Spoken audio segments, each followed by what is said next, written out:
এজন্য হচ্ছে যে অন্য দলে ভোট দিল কেন, এই জন্য অনেক জায়গায় ধুমকি হামকি নানা কিছু কিন্তু চলছে। আপনারা খবর নিয়ে দেখবেন, বিশেষ করে সরকারি দলের ভাইয়েরা আছেন, আমাদের মাহমুদ ভাই আছেন, অন্যান্য নেতৃবৃন্দ আছেন, যা হওয়ার ইলেকশনের সময় কম্পিটিশন গণতান্ত্রিক দেশে হবেই।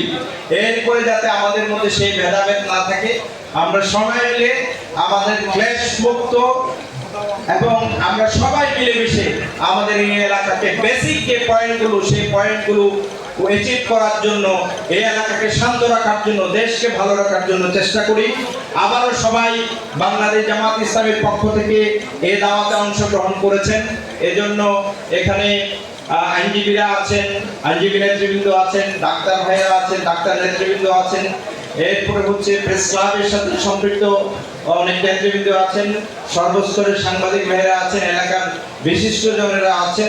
করার জন্য আমরা যারা অভ্যুত্থানপন্থী রাজনৈতিক দল আছি, ধর্ম নির্বিশেষে আমরা সবাই যদি ঐক্যবদ্ধভাবে কাজ করি, ইনশাআল্লাহ একটা সুন্দর সমৃদ্ধ নারায়ণগঞ্জ গড়া সম্ভব। এবং নারায়ণগঞ্জের যে নেগেটিভ ব্র্যান্ডিং, সেটা থেকে বের হয়ে একটা পজিটিভ ব্র্যান্ডিং এর একটা সুন্দর নারায়ণগঞ্জ গড়া সম্ভব। সেই লক্ষ্যে ঐক্যবদ্ধ হয়ে আমরা সবাই একসাথে ইনশাআল্লাহ কাজ করব। বাংলাদেশ জামাত ইসলামীকে ধন্যবাদ আজকের এই সুন্দর আয়োজনের জন্য। আমরা ইনশাআল্লাহ ঐক্যবদ্ধভাবে বাংলাদেশের সুন্দর আগামী বিনির্মাণের জন্য কাজ করবো, এই আশাবাদ ব্যক্ত করে আমি আমার কথা শেষ করছি। আসসালামু আলাইকুম। ربنا هب لنا من أزواجنا وذريتنا قرة أعين واجعلنا للمتقين। ভালো করে জানো, আমরা সারাদিন রোজা রেখে ইফতারের পূর্ব মুহূর্তে তোমার দরবারে হাত তুলেছি।